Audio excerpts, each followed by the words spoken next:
Hello guys, this is your friend and we are back with a new fanfic.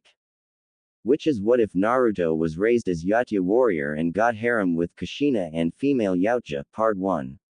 And if you enjoy this fanfic then please press the like button and subscribe to my channel for more fanfic like this. And now let's start the fanfic. Author notes. Yo. Merry Christmas, Hanukkah, Kwanzaa, or any other holiday that is going on in this wonderful month of December.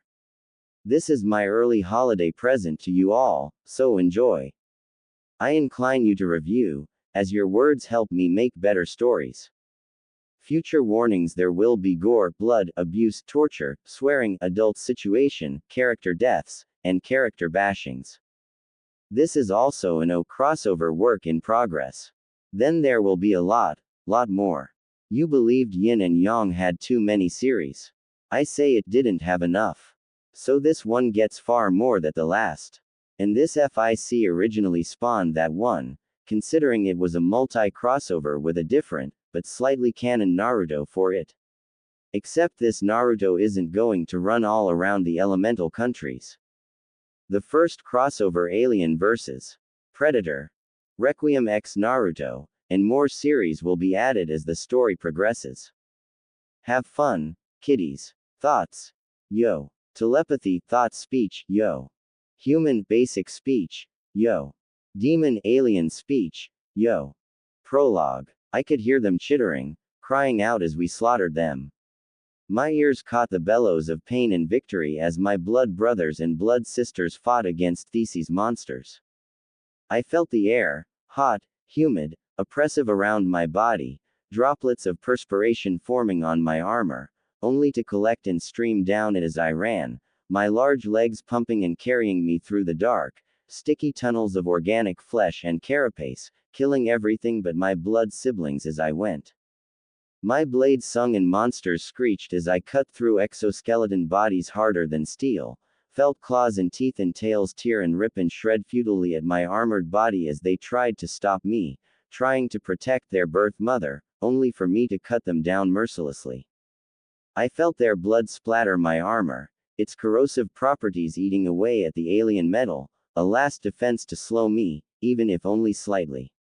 My armor shrugged it off, made of a special metal, rare even for our kind, and immune to their acidic blood, and my best defense against them.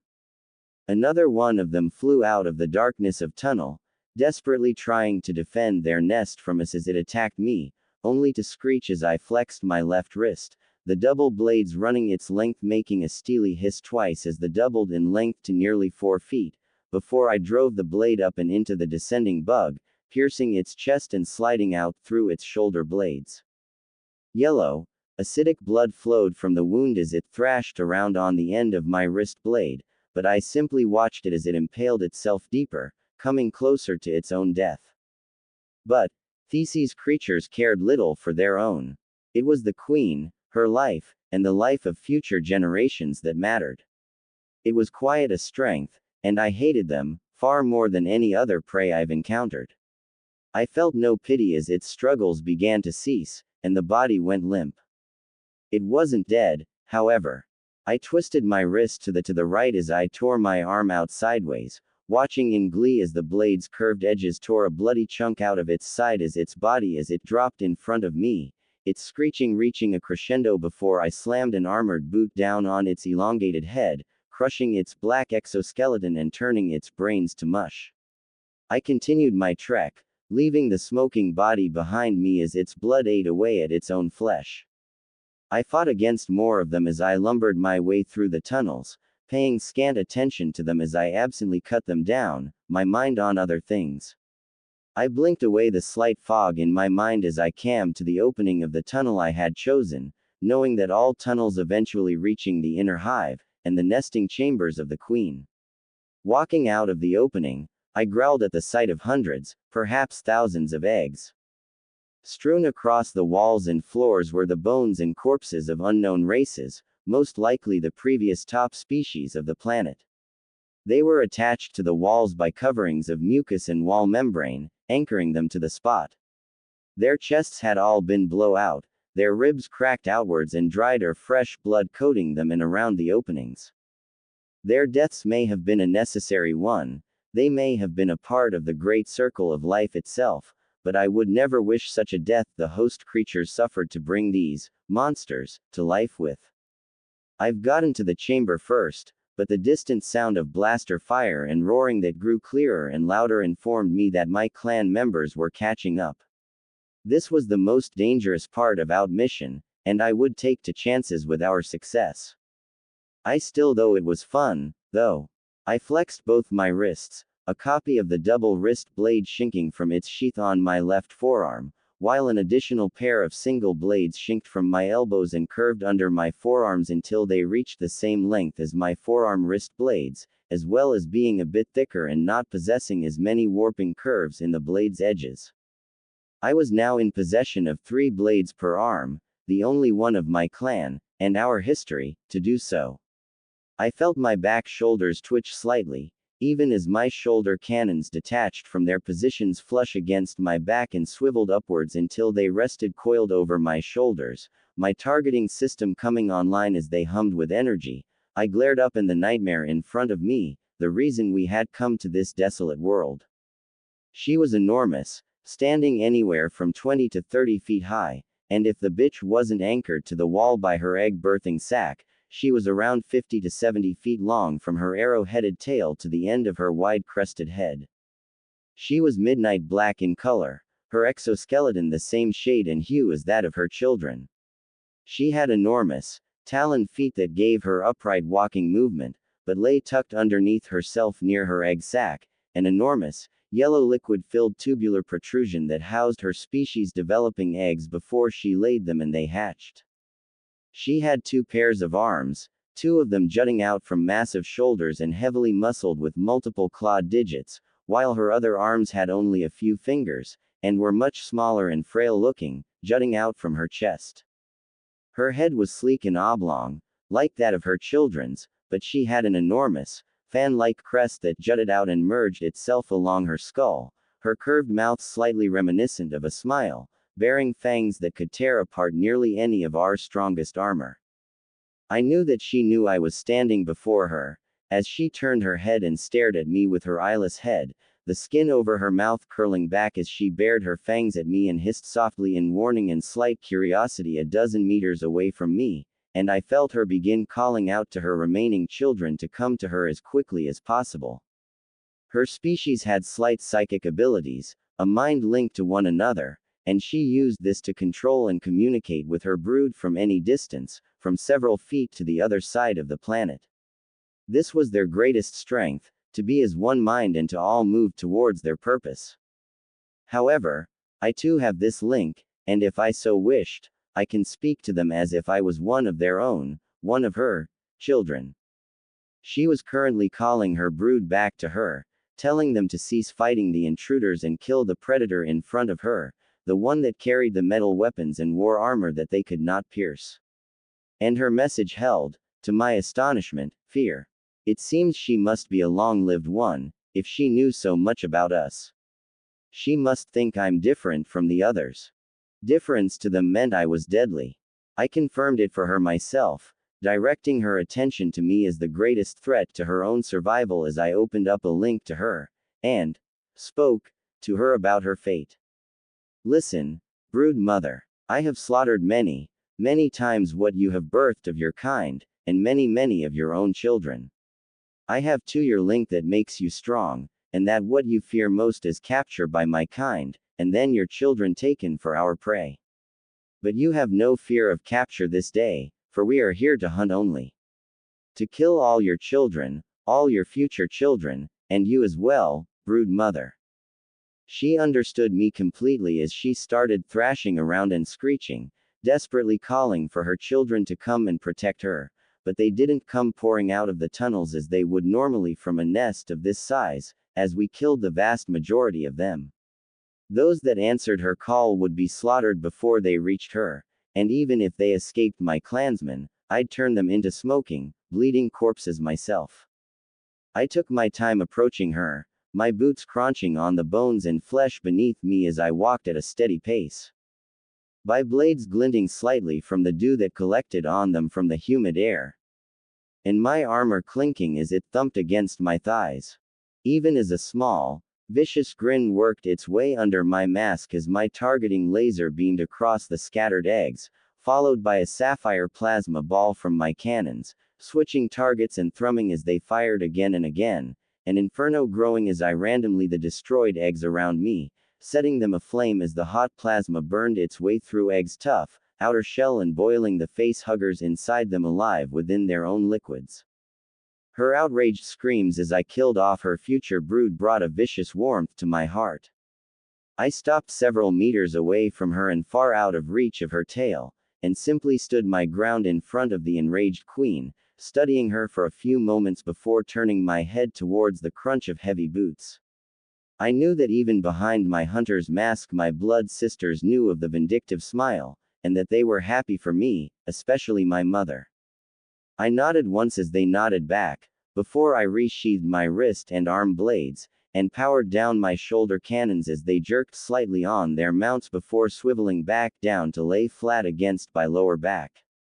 Their own cannons hummed to life as they peeked across their left or right shoulders depending on their personal preference, their targeting sights lighting up and shining in the darkened room as they moved across the queen's skin, each stopping when they found a specific target. Each of us waited, and within a few minutes our blood brothers had also arrived, as well as my adopted mother and father, and they fanned out into position, forming a semicircle around the queen as their cannons light up, and soon the queen's body was peppered with the targeting retinas, 3 small dots in the shape of a triangle. I was courteous enough to open up a link to the mother in her final moments before we killed her, as while we were going to kill her, she was prey, and we honored those we hunted. We have many more hunters than you, and you will die this day by the combined numbers of our clan, Queen Mother.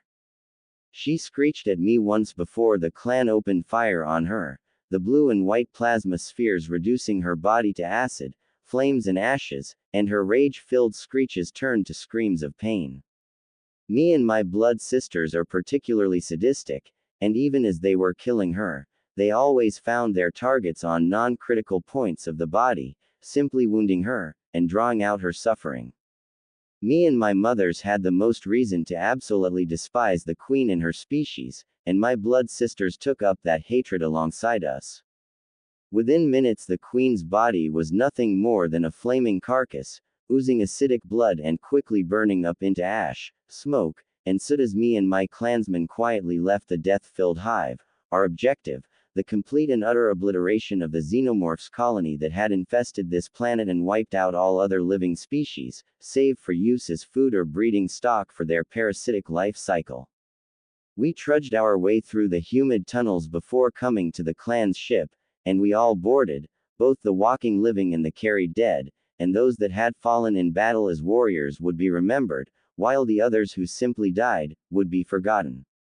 Even as we crested the planet's gravitational pull and began another trip through the vast expanses of space, we all watched, from the young bloods to the elder bloods, as one of our brother's suicide sub-nuclear bombs went off, incinerating the hive and reaching hundreds of miles away, before eventually glassing the planet.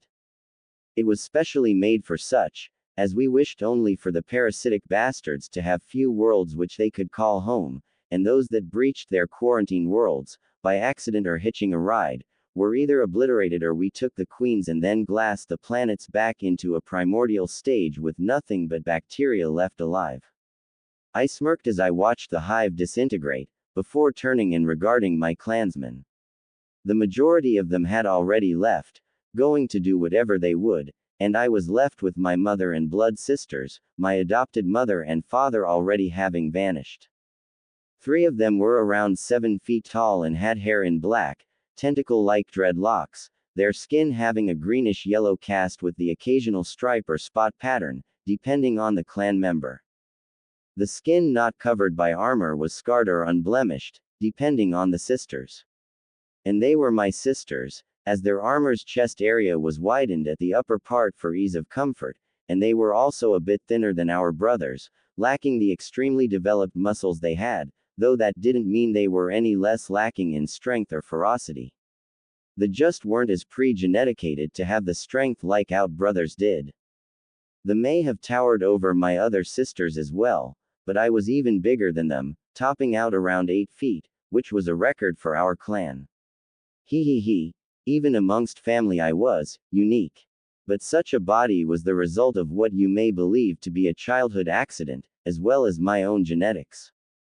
However, our trip was done, and we were no longer required to wear our masks, and they began to unclip them, first going for the breathing tubes at the side of their masks, before unlocking them with a slight hiss of air. I followed suit, my own scarred and decorated mask unlocking as I held it gently between my hands and I observed my blood sisters. They were all of varying ages and even species, but they were family, and they would be those I would love and care for above all else. Blood sister Two Steps, blood sister Quarry, and blood sister Carrion were all part of the Yautja species, and were the ones who had introduced me to their elders. They were all heavily muscled, loaded down with weapons and heavy armor, and had their black hair braided into dreadlocks like all members of their race. They were family because they were the children of my adopted mother and father, and they looked up to me as an elder brother, being born after I became a clan member and growing up hearing the stories of my hunts, challenges, and victories in the arena. My other sisters were humans, or Terrans, as we were also called in other parts of space and by other races, and they were the ones who had come with me when I left my former home. They had their own human names, but went by the names our clan gave them and wore said tribal names as badges of honor, though we used our real names in private. Sister Blood Drinker wore a more revealing female hunter's armor configuration, but she said it was for mobility. Her arms, chest, things were armored, the rest of her clad in steel fishnet, a carryover from her previous life, and had painted her armor a sandy tan, as well as wearing a large, tan trench coat that reached mid-thigh. Her hair was pulled up into a spiked tail at the back of her head, though a single, braided dreadlock lay across the back of her neck in between her shoulder blades, and a necklace bearing a large, talon-shaped fang lay around her neck.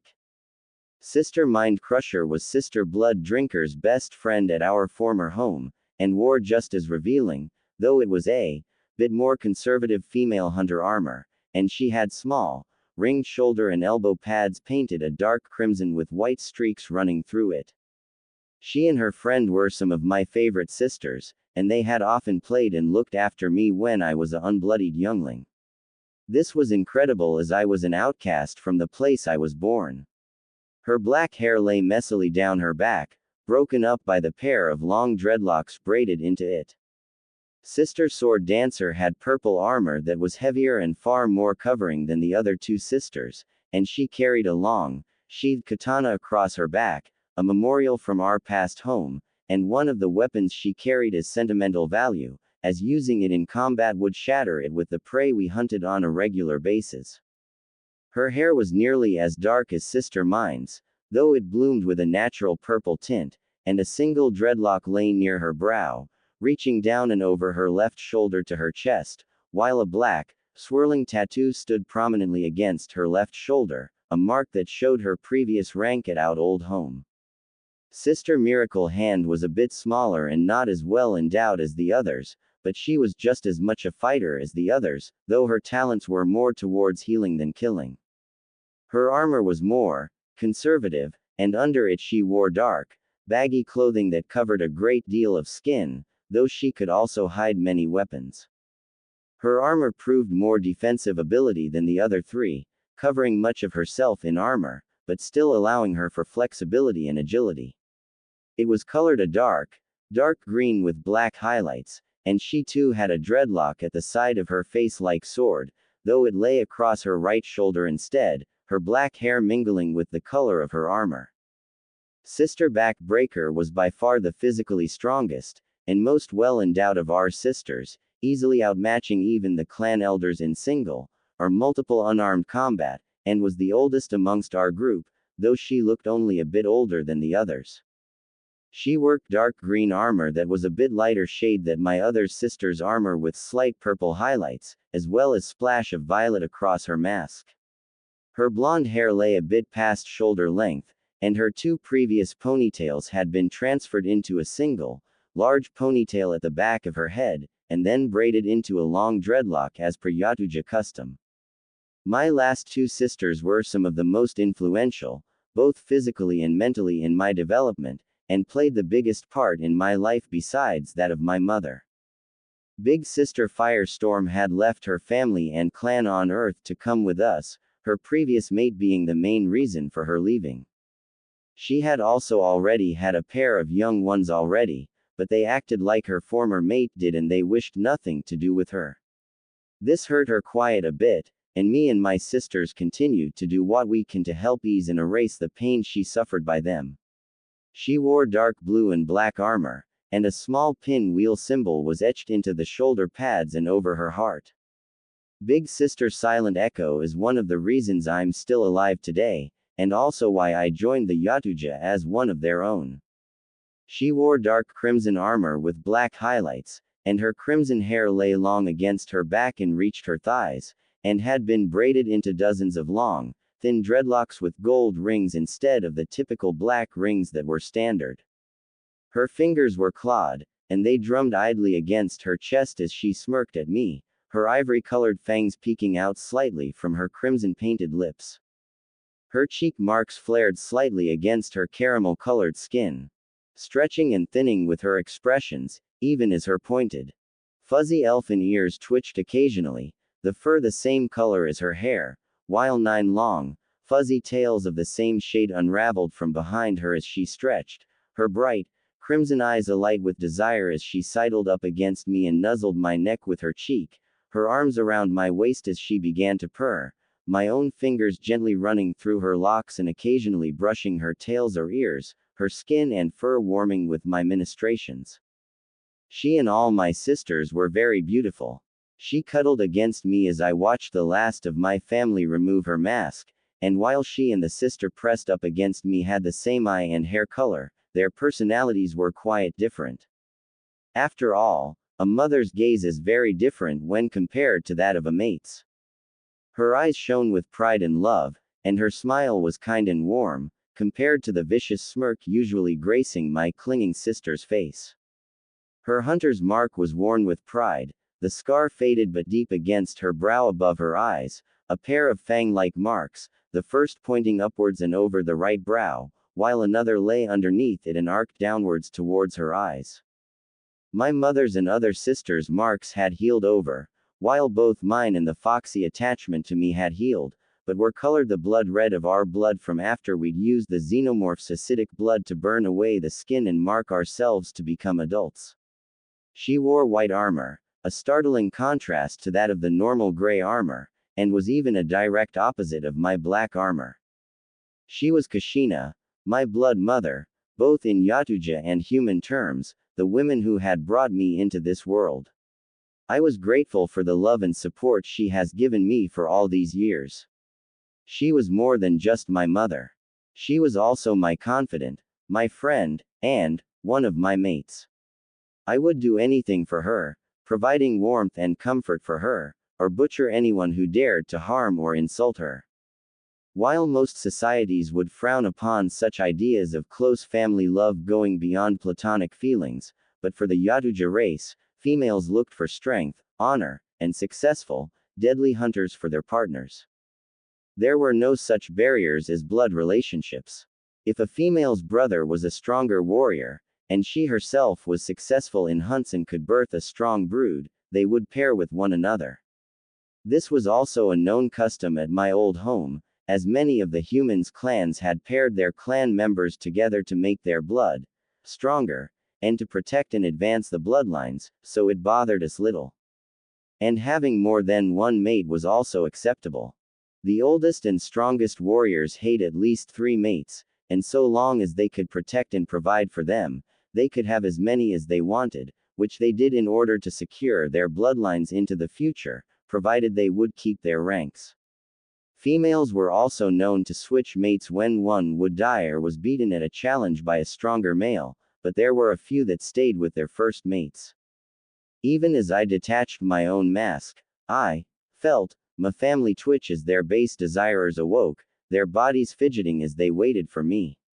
They had a strange habit that I found both relaxing and pleasurable, but it was only done if we were alone, as we all transversed ourselves back to my personal quarters that I had once only shared with my mother and Silent Echo.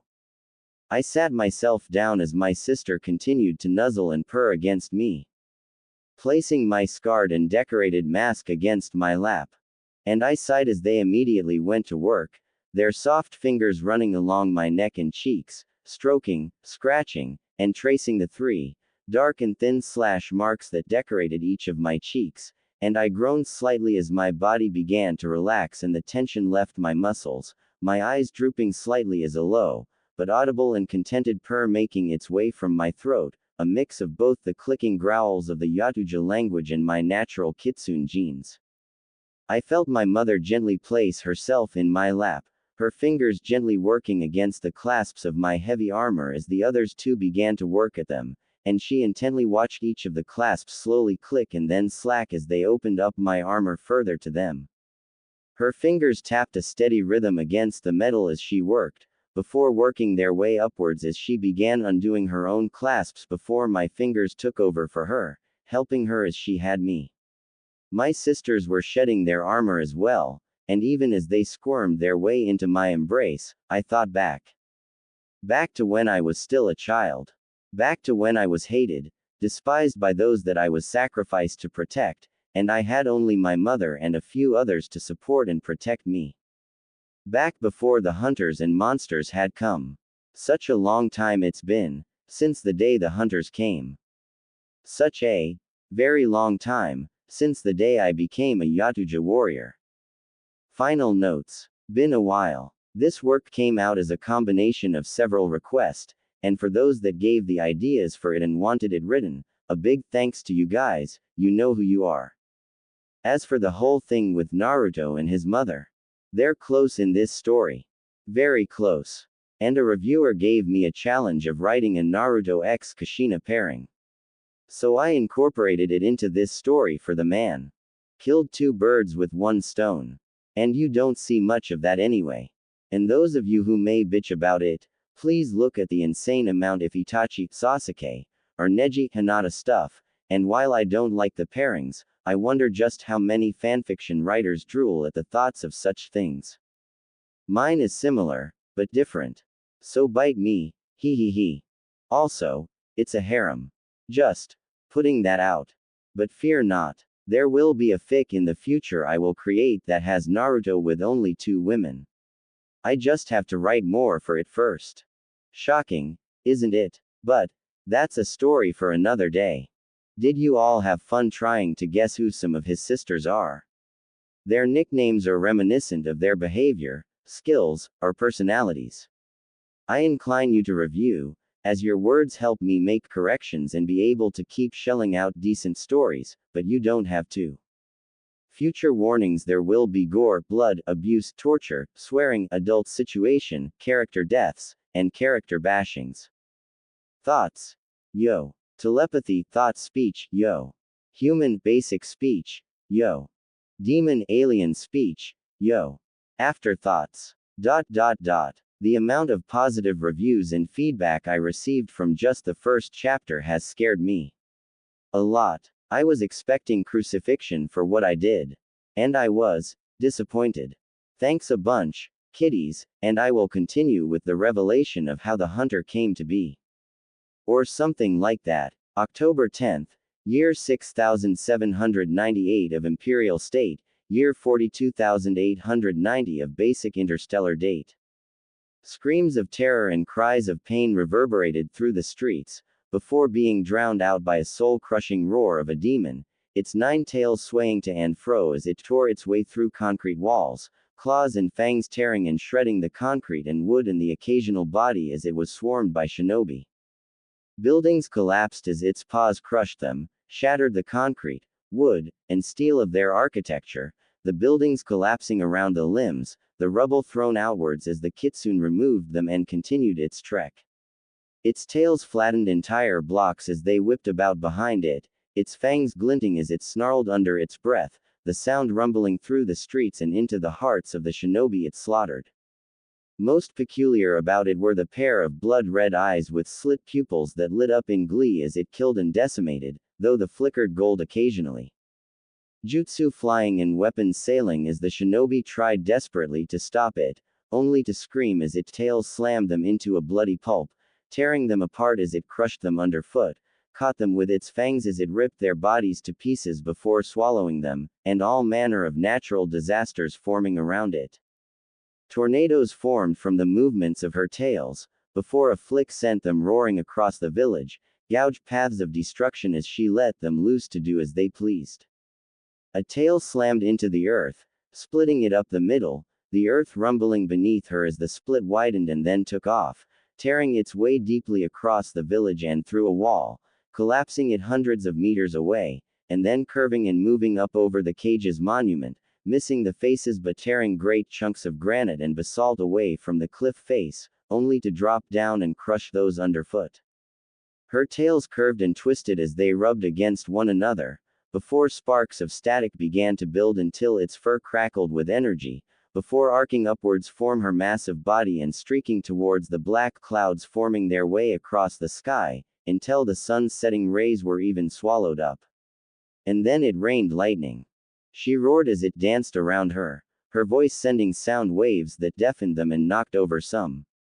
While the bolts of energy struck shinobi and building alike, setting the shinobi screaming as it contacted their bodies for several seconds, before they exploded in thunderous detonations as their liquid insides boiled from the massive heat and energy, before escaping them and turning them into bloody, steaming chunks of flesh, while the buildings simply exploded and showered the Terrans running around her like insects with white-hot slabs of superheated metal and rock. They were becoming an annoyance to her, these ninja shinobi. She had learned much about them on this backwater planet, watched as they evolved from their previous world of advanced weapons and technology that could kill billions at the drop of a finger, into the revertation of their old culture, that of hand weapons and the skills of their own bodies, instead of relying on machines to kill. They were interesting, learning to adapt and eventually control the natural energy their bodies produced inside themselves, advancing rapidly after the first of them discovered it and realized he could use it as a weapon. And shinobi were born, using their chakra to command the elements and surpass the limits their bodies imposed on them. They were trained assassins. They were mercenary contractors. So she had settled here for a time, observing and learning about this form of energy from them, training in their techniques and skills, and when it suited her, borrowing those that developed the bloodlines, to see what had mutated in their DNA to form such unique abilities. And while she now had dozens of sealed blood samples, she could do little with them, as the planet's technology was so behind even that of a newly colonized planet. As interesting as she found them, however, they were still pathetic in their fighting ability, and while she had dealt with demon hunters in the past, not a single one of them ever put up much of a fight, and try as she might, she could never cause enough havoc for a shinobi village to send their forces after her. So she took it upon herself to make them. She grinned as she opened her mouth filled with razor-edged fangs, before bubbles of dark red chakra began seeping from her body and swirling into a small ball in her mouth, even as it kicked up a breeze around her. She found great amusement as the shinobi immediately pulled back as the ball pulsed and then doubled in size, before doubling again as she craned her neck upwards, the massive sphere crackling as it turned black, before shrinking to its original size as her tails fanned out behind her and then arced towards her head, and she clamped her jaws shut and swallowed the sphere. Wisps of chakra-laced smoke began to drift from her partially closed mouth as the inside of her throat glowed, and the concrete and buildings under her cracked and then exploded as her weight increased and she dropped dozens of meters into the ground before dropping again as she doubled in size as her body puffed up, before puffing up again and again until she was several times larger than her normal form. Her cheeks puffed as she opened her mouth, chakra exploding from her mouth as it arced its way in a straight path across the village, vaporizing anything that came in contact with the chakra before it smashed into one of the far walls and exploded upwards into an enormous half-sphere, entire blocks of both people and the building rubble that were once their homes vanishing in an instant. Her mouth smoked slightly as she returned to her normal-sized form, but any further fun was suppressed by the arrival of a boss summons, and she growled in both agitation and pleasure as she finally found someone worth her time on this pathetic planet infested with weaklings. At least the cage of this village was strong, unlike the immeasurable number of shinobi she fought and killed along the many years she'd roamed the planet. She had listened in on the rumors and legends surrounding the Leaf Village's fire shadow, and was intrigued. Scaring a village into withdrawing from a multi-country war by decimating their shinobi ranks himself, and establishing the Konoha shinobi themselves as the top village with such a victory. Her pleased mindset was halted as what amounted to a sting on the skin when the blonde slammed a swirling mass of chakra into her forehead, before jumping back to the giant toad Gamabunta he'd summoned for battle as it healed immediately, and Konoha warriors dodged in different directions as she lashed her tails out after them, carving great tears in the surrounding area as they missed and dug through rock and concrete. She growled as they performed a synchronized jutsu, with the toad spitting out a stream of oil at her as the blonde lit it on fire, before it engulfed her body. She grinned as their cheering at her supposed injury cut off as she blasted the flames away with a flick of a tail, and began forming her own fire as several tails began spinning in a wheel-like motion, the fire arcing and snaking along them before they lashed forward as one, a massive tornado of white-hot fire tearing its way across the village towards them, and even as they dodged it, it twisted its way back around and began following them. The blonde flashed through hand seals at an insane pace before muttering a jutsu under his breath, before dozens of water dragons materialized out of thin air, their liquid bodies flowing serpently as they held their forms, before launching themselves a roar at the firestorm, both colliding in a detonation of energy as they vanished in an explosion of steam, which quickly dissipated into a blanket of fog, and effectively hid both the toad boss and the Kyuubi from one another's sight. The Kyuubi's sensitive hearing picked up the slight whisper of the blonde cage as he left the boss summons to stall her, and she growled in disgust as he retreated, leaving her alone with weak boss that she could just as easily kill as defeat. Where was her challenge? Where was the excitement? Where was her opponent? She took out her anger at being run out on by decimating the toad boss, entangling his body with her tails and tossing the boss aside, and proceeded to toy with him for a time before piercing his brain with a tail, and watched unamused as the elder boss vanished in a puff of smoke. She blinked as she felt the Hokage's chakra return, and roared a challenge to him when he landed on her head, forming hand seals as he held a white bundle over his performing hands. And she watched in slight shock as she felt his life begin to drain away, as well as the appearance of a Shinigami Lord, before a force-strengthened hand touched her forehead. She gaped as a pair of deathly cold hands pried themselves down through her skull, and then tore apart the chakra construct she used for her transformed body, her chakra billowing out as it vanished in a mist of red energy. Minato landed heavily on the ground as the demon's form disappeared beneath his feet, his right knee kneeled at the ground as he panted, sweat dripping from his face, and he gently cradled the small, bundled form of his son close to his chest. He felt the demon's soul pulse in his grip through the Shinigami, but he couldn't see what he really looked like, but its misted form, as fell as the slight fog still around them kept his form from his sight. When the smoke cleared, he swallowed in slight fear as an outline of 9 tails waved lazily, calmly, in the air, while a tall form sat on its haunches. He expected an angry male in armor ready to give him death threats and swear bloody vengeance on his village. The form that greeted him left him stunned. Blood-red tresses curved down her back and pooled at her feet, several additional locks framing her face, neck, and generous chest. Her eyes were a similar shade, but swirled to a golden color occasionally, her pupils dilating slightly as the split pupils studied him closely, like one who studies a test subject, with an additional hidden glower of contempt and annoyance.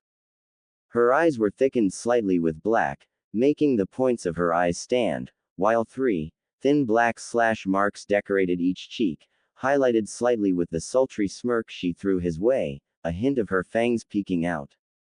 Pointed elf-like ears several inches in length poked out from her hair, the fuzzy fern encasing them the same shade as her hair. Her skin was darker than his own, a deep tan, nearly chocolate color, her outfit revealing a great deal of it. A thin black t-shirt was wrapped around her chest, but was small enough to expose her toned stomach, and a small, jade stone pierced at her belly button. The shirt's shoulders had been cut off and left her shoulders bare, while her upper arms were wrapped with a pair of thin metal bands, while small capsules of varying colors lay evenly spaced along them, 10 for each band, 2 bands per arm. Around her neck lay a pair of large, white and red wireless headphones, a small antenna sticking out from the left speaker. A sapphire tattoo of 9 megatama flowing in a counterclockwise circle lay on her right shoulder, while the same tattoo lay on her left shoulder, but flowed in the opposite direction and was a ruby color. In between both lay a symbol Minato had never seen, a small diamond with 4 small dots at each corner, and a small X set in the center, both symbols an ivory color. Along her forearms ran a set of silver greaves. The metal resembled a single long bar that had been twisted into a tight spiral along her arm. A pair of small double-edged knives sunk into sheaths along the inside of them, the hilts sticking out near the elbows. Around her wrist were a pair of thin, gray bracelets, while an inch-long end extended into the palm of her hands. Her hands remained bare, save around each of her fingers was a black ring with silver edges, a small rectangle-shaped ruby set in the center, while tiny alien symbols etched in gold ran the circumferences of the dark rings. Opened at the front and wrapped around her back was white, sleeveless jacket with 3 black metal clasps at both the upper and lower part of the jacket, decorated with small scrolls only a few inches in length lined up in 2 rows at the bottom of the inner jacket.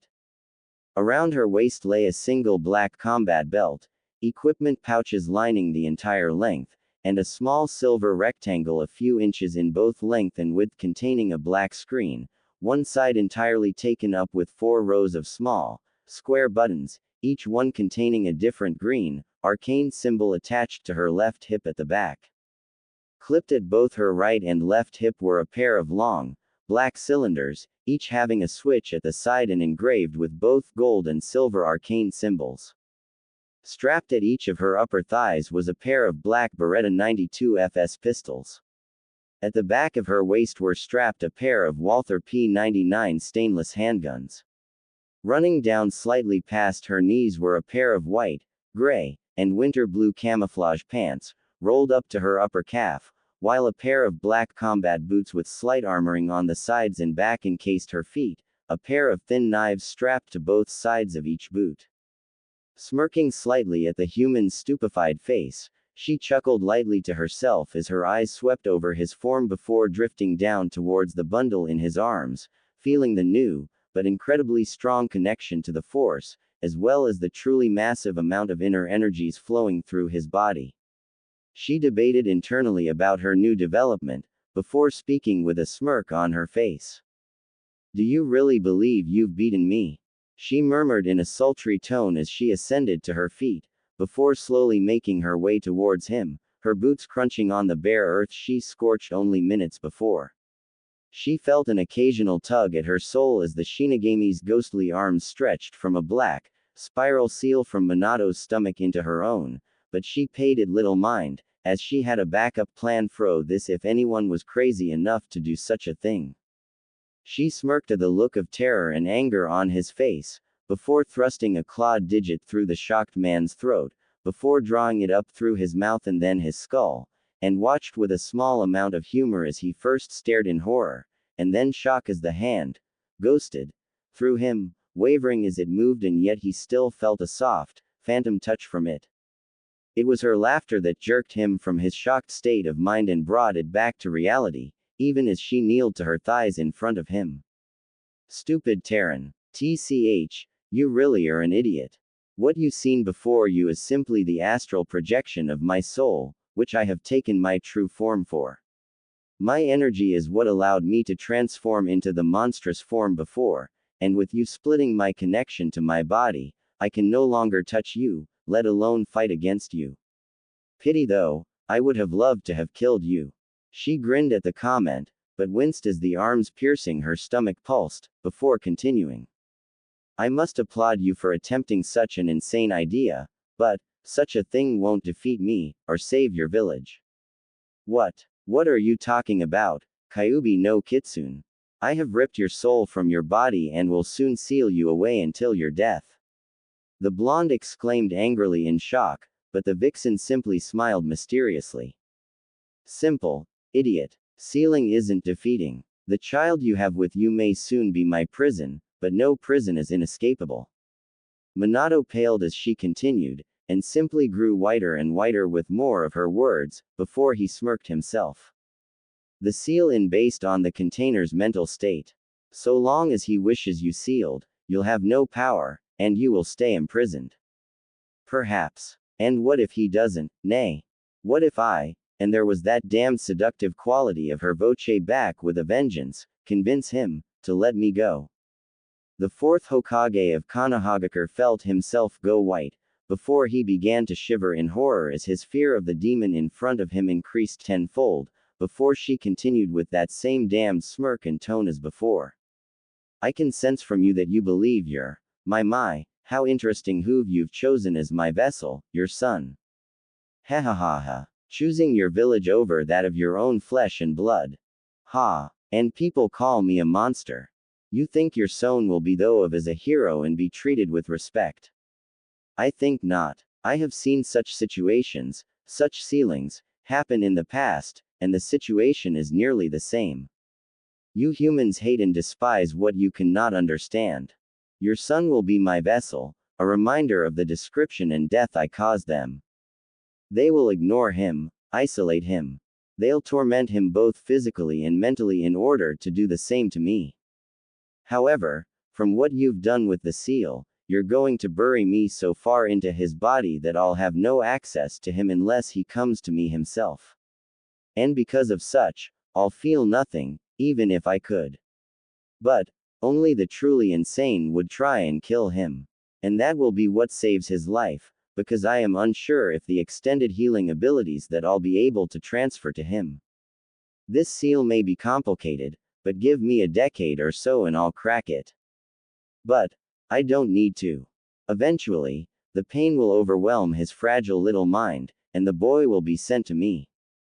As much as he will be mine, my vessel and my jailer, I will be his prisoner and his guardian. I will teach him. I will listen to his problems. I will be there to comfort him and to brush away the tears and pain. I will be there to hold him for comfort and to protect him.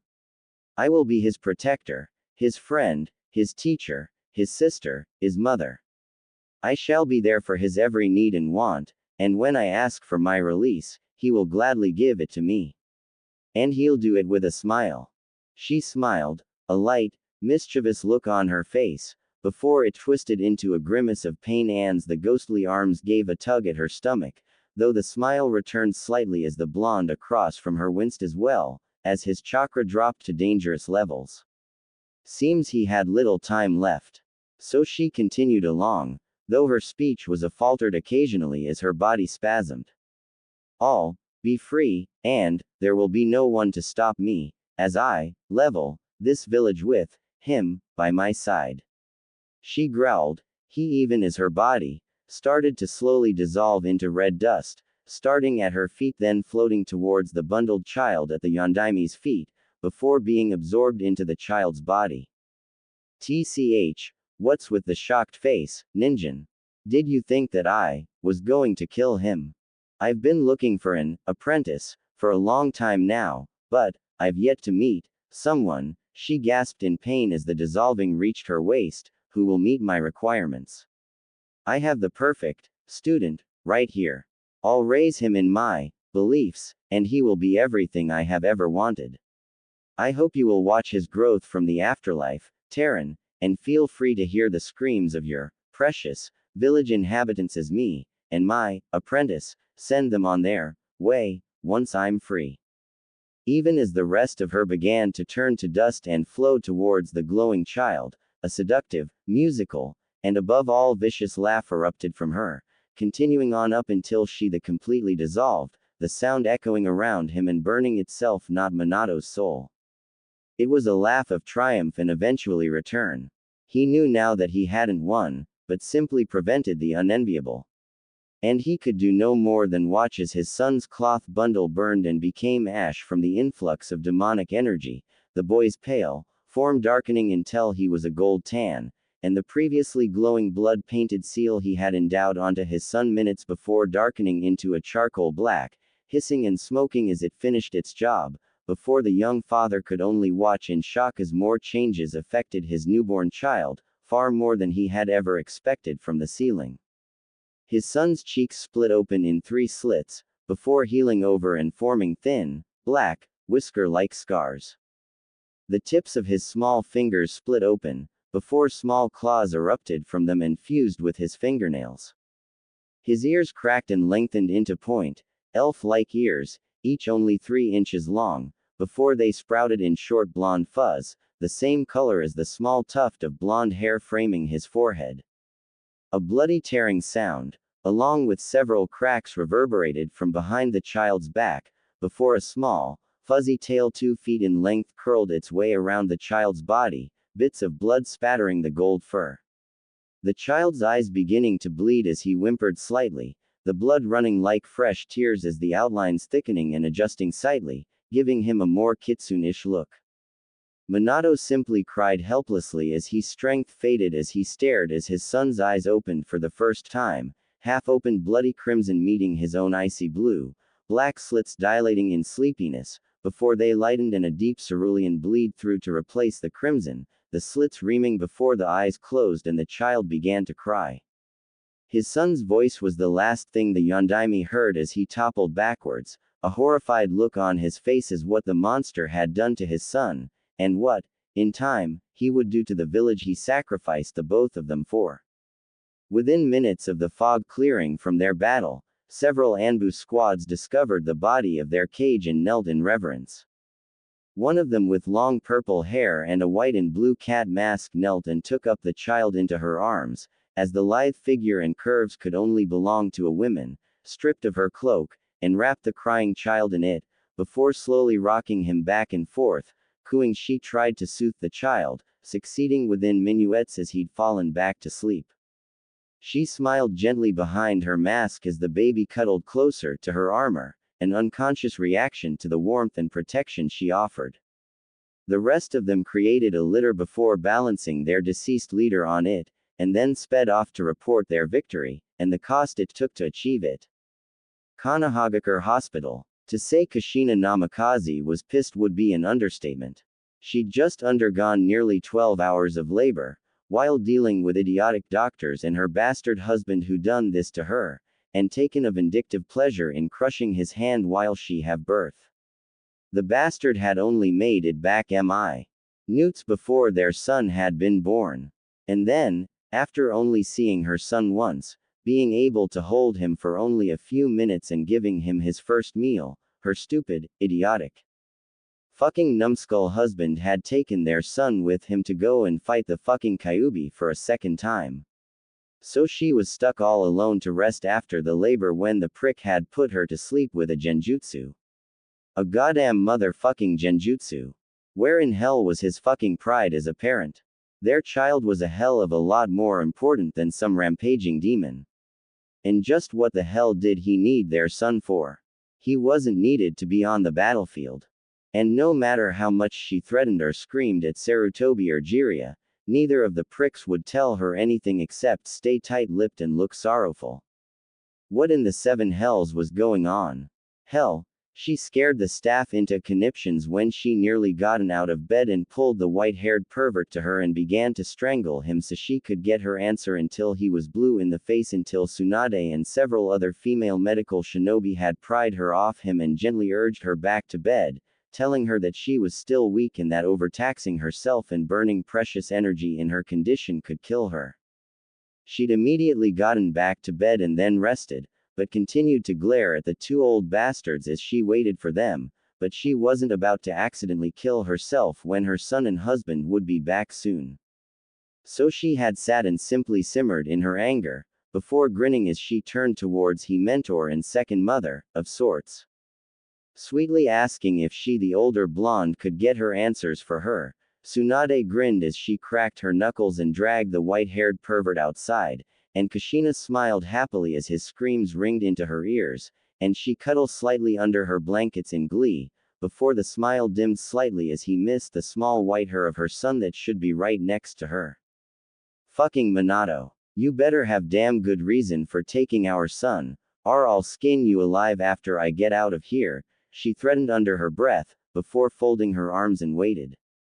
She had little time to, as within minutes later, Tsunade had returned, but the look on her face had Kushina immediately worried. Whatever the hell it wasn't good. The last time she'd seen such tears was when her fiancé Dan had died. The story the blonde recapped to her had her blood turn to ice, and tears fell down her face at what was to happen to her son, if it hadn't happened at all, and by her husband, no less. Hours before the demon's chakra had dimmed, but it was still strong. She fell into a restless sleep for several hours as Tsunade put her to sleep to calm the distraught mother, and upon awakening, she was told of her husband's death and sacrifice for the village. She ignored the pitying looks and thanks for her husband's sacrifice, and demanded her son. When her attendees, the doctors, Tsunade, and a platoon of Anbu accessed her room, she let out a sigh of relief when one of them carried the small form of her child wrapped up in a dark cloak, before holding out her trembling arms to receive her son. It was only when he was close to her heart and she got a second good look at him that she noticed the changes. She scanned over the changes with a look of disbelief before they hardened in hate, and the assembled shinobi stepped back as killing intent poured from her body, skyrocketing in rage as she screamed out the name of the one who had done this to her son. Minato, you bastard. Her voice carried itself across the village, and civilian and shinobi alike shivered at the hatred and sorrow it carried.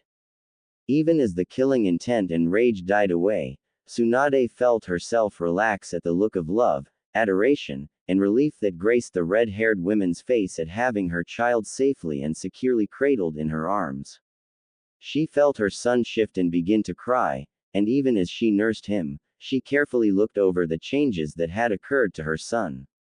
Fuzzy blonde hair tipped his head and had a texture similar to her own locks, and he possessed the deepest blue eyes she had ever seen, while the cat-like slits gave him an exotic, dangerous look, the blue a shade darker than even his fath. Minato sans, she corrected, as she could never forgive him for what he had done to her son, no matter the cost. As far as she was concerned, the village mattered little to that of her family. Minato should have simply taken the demon with him and died, not sealed it into her son and left him with such a burden. His face bore great resemblance to the passed-away cage, but several of her own, softer features were mixed into it, and as far as she was concerned, his looks were mostly from her. The three thin, black, scar-like marks on each cheek made him even cuter in her opinion, and she wouldn't be surprised that as he would grow older they stop being cute and develop a more exotic, feral trait to them. The fuzzy, elf-like ears were soft and warm to the touch, and she noticed he relaxed a great deal as she ran her fingers along them, and they twitched occasionally. What made him completely and absolutely adorable was the small, bushy 2-foot-long fox tail that swished and curled around his body, the fur the same color as his hair, and she noticed, with both glee and dread, that he purred when it was stroked. This could be a problem in the future. Especially if he had touchy girlfriends.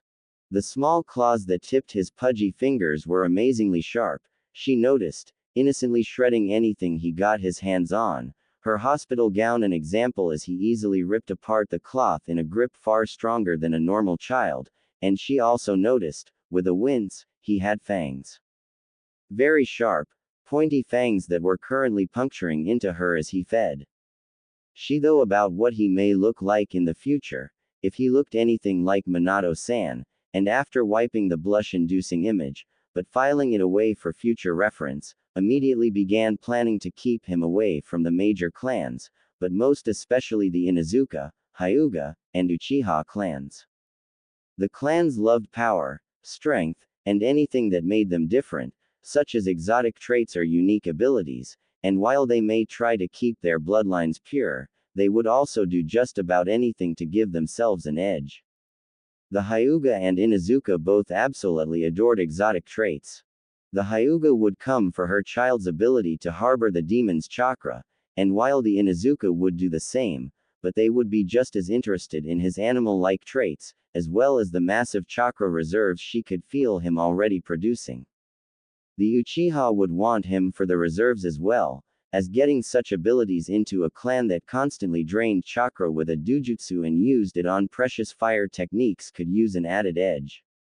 She knew that his reserves would be enormous because of both herself and Minato-san, but that was before the stupid demonic furball was adding to it. He wasn't even a few hours old and his chakra stores were over that of a Chunin, and still growing. If it was the Kitsune doing such, she needed to find out how high the power would grow before she could begin training him, or he would never be able to have the control she had painstakingly acquired over years of trial and error.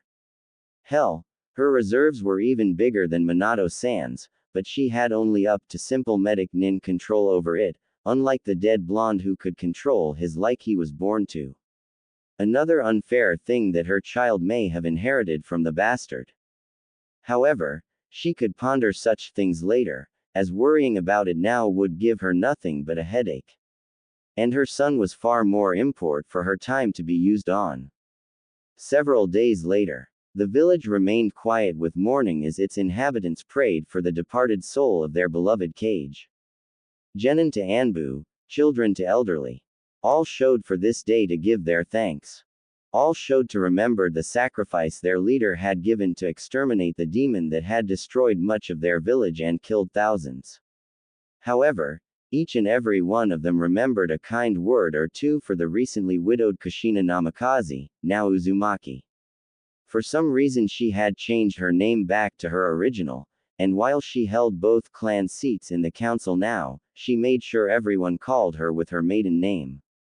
And her son was another curiosity. He was bundled up and always with arm distance of herself. The only part of himself seen in public was a small tuft of blonde hair, and she was extremely protective of him, actually breaking the arm of a poor Chunin that had jokingly tried to take him from her. She'd beaten him black and blue after it as well, before partially collapsing from expanding so much energy too soon after her birthing. She was still in poor condition, the birthing hard on her body, but could at least move around for several hours holding her son before needing rest. None of them questioned the presence of several platoons of Anbu that currently guarded her, as they knew that both her and her son would be future targets from enemy shinobi with their connection to the Yondaime. Starting safety procedures sooner than later would lengthen their lifespans. Even as she sat herself near Sarutobi after his reinstatement as Kage, her face remained flat and wary, as while he may have stayed jovial, she simmered underneath her mask at Jiraiya's abandonment. The bastard was nowhere to be found. The moment Minato-san had died and he'd been informed of the sealing, he'd made copies of the notes and records about the seal, before taking off, stating that he would return when he better understood them. Kushina explained to him that he didn't have to leave and was perfectly fine learning about the seals while staying in the village and helping to look after her son. The bastard left anyway. She drifted her thoughts back from the deserter to Sarutobi's words as he recounted the Kyuubi's rampage and the sacrifices it took to defeat it, before dropping the bombshell on them and telling them it was sealed, not killed.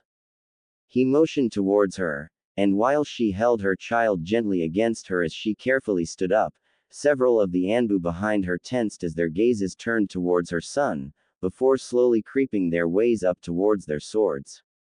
He nodded to her, and she let the cloth covering her child, revealing the several new changes to his body, his ears, cheek marks, claws, and fox tail visible while the rest remained covered. Sarutobi declared that her son had the Kyuubi sealed inside of him by Minato, and was to be hailed as a hero for keeping the demon contained. Kushina grew concerned over the stunned silence that held the crowd, before all hell broke loose. The civilians began howling for his blood, shinobi took up arms against one another, one side targeting her son, while the other raged against the other as it was their duty. Sarutobi shouted orders to have her seen to safety even as he took off to take out a large group that was launching large amounts of dragon-type jutsu that were causing too much havoc. She could scarcely make out his parting words over the roar of the crowd, and the noise of unleashed jutsu and pained screams as an all-out civil war erupted only feet away from her. It wasn't until she heard the distinct clash of steel on steel that she looked towards her own Anbu guards, and was appalled to already find several of them downed, their blood stained on the blades of former comrades. Her only current protection at the moment was a cat-masked, purple-haired Anbu dual-wielding a pair of swords, but the woman was fading fast. She was continuously outnumbered by several shinobi at once on until she finally dropped, too tired and wounded to move, her uniform and armor shredded and stained with both her blood and that of over a dozen bodies surrounded her, and even then, she struggled to her feet, only to be dropped by a backhand to the face from the brat Kakashi. While Minato had taken the kid in as a student, he hadn't been completely successful in driving out the brat's arrogance and self-believed superiority to others. Even after the brat's teammate had killed himself to save him, and then gave him a transplanted dujutsu, his arrogance had only grown, instead of shrinking as Minato had hoped such a regrettable experience should. His teammate, Rin, had been so disgusted with his behavior that she had left the team and begun training under herself, before she sent the girl off to the hospital to act as a medic nin. She glared at him as she cradled her child to her chest with her left arm, feeling the silver-haired bastard's mismatched eyes boring holes into her child, his dujutsu's 3 black megatama swirling slowly around a sea of red. Give us the demon, Kushina-sama. He killed Minato-sensei, and he'll only escape and kill of the rest of us if we don't end its life here, right now. You can't have my son, Kakashi. Minato sealed it. You idiot. You understand the word sealed. That means it's trapped. The monster can't do a thing to us now. He's no more than a container for the Masander, so leave him alone. She screamed back at him, incensed by the thought of her son being killed right in front of her, and while she was still weak, she could still defend herself. You fail to see reason and are delusional. That is not your son, but the Kyuubi using his body as its vessel. It's using you to defend itself because it's so weak right now. Take the demon from her, but don't harm her. She's simply being used by the monster, so we'll kill it now and end its life now, since Minato-sensei couldn't. The teen spoke lightly, before his eyes hardened and he nodded at the shinobi encircling her. One leapt at her side and tried to snatch her son, but she spun on her left heel around and slammed the heel of her right foot into the side of his skull, followed up by a right backhanded fist to the face for good measure, the shinobi's Anbu mask cracking and the man went flying, tumbling several times before stopping. He didn't get up. She spun a pair of kunai out from her pouch and placed one in her mouth, the blade pointed to her right while twirling to other into reversed position, the thumb ring held over her thumb, before she held it in front of herself in a defensive stance, her knees bent slightly. Another 2 jumped at her front and back at the same time. Even as she danced again before dipping backwards and spinning. The blade in her mouth opening up the man's stomach and she buried the other into his side, quickly replacing the missing one from her hand with the one from her mouth and then slamming it up into the throat of the one in front of her, before tearing it upwards and then outwards with a jerk, blood splashing her face as the man clutched at his mutilated throat as he gurgled while blood poured from his mouth and neck, before toppling backwards as more shinobi leapt at her. Damn it Sarutobi, where the air you? I can't hold them of forever by myself with my current weak state. Hurry, please. She gritted her teeth at the thought before her hand unoccupied from her child blurring into one-handed seals. She killed several more before they managed to catch up with her speed, her chakra still dangerously low from her birth, and from being burned up to help as a crutch for her current weakness. They bound her arms behind her and dragged her struggling body away from her now crying child, even as Kakashi took him up and then placed him in a circle that had parted from the crowd, cheering and howling for his blood. Kakashi drew his sword before flipping it to point downwards. She felt only slight relief when Sarutobi and several of her few remaining friends started battling their way through shinobi and civilians alike, desperately killing their way to reach her son. Sarutobi's summon worked their way through them. Tsunade was crushing skulls and pelting anyone who got in her way clear across the block with her monstrous strength. Some of the Uchiha and Hyuga unleashing fire and organ-crippling strikes respectively, the Inuzuka, dogs tearing away at comrades, while the Ino-Shika-Cho combination families took over mines, overpowered them with enlarged bodies, or the shadow users held them in place to die, while even medic nins led by Shizune were using their previous gifts life-saving as deadly weapons, chakra scalpels dancing and severing tendons, muscle, and inner organs. But it wasn't enough. Kakashi had already raised his sword and the crowd around him chanted for death and roared their approval, before he dropped to his knees and thrust the point down towards her son's heart. She could do no more than scream out her fear, loss, and rage, the emotion swirling with the name of her son as the blade pierced his heart. Naruto. Before stopping in shock and horror as the Jonin and the crowd themselves were blown away by a vortex of blood-red chakra, bleeding a miasma of hatred, rage, power, and death itself exploded from his body. To be continued. Final notes. Meh, not as long as they normally are, but the next chapter will be much longer, considering this was only part of the original chapter 2, but I split it into 2 parts because this is a good spot to do it. I'm not all that nice, am I? Leaving you with such cliffhanger. He, that just means you'll be back for the next chapter. As it's seen, Kushina will play an immense part in his life, but who else will influence him? The Kyuubi, his peers, the village's intolerance of him. Or something else. Also, feel free to guess anything about the technology the Kyuubi possesses, as well as just what her connection to the Force is. Feedback to reviewers' comments. 2. Private Shargant. How the hell are you that good? Nice job on guessing all of their identities. But I have another challenge for you. What are the reasons for all of their tribal names? 2. The Killing Joke. Thanks.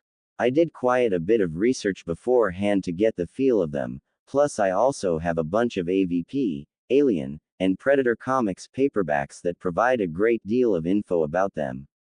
And I also own all the movies too, so some of the design work will come from that as well. 2. QB Naruto. You got all of them right, except 2, Sword Dancer, Miracle Hand, so, good job. Also about Tenho Tenge and Battle Vixens. I own both series up to date, and they both will be featured in a future FIC. As will the Dark Naruto you are so anxious to meet. The Bleach crossover is in the works, so look forward to it. That will have a Dark Naruto too. And he has anger issues. As well as commitment issues. 2. Evil Sheeplord that says moo. This story will not be kept first person, just the first chapter as I wanted to do something a little different. Also, the first 6 girls that were introduced aren't the only ones who are with Naruto. They're actually just the start.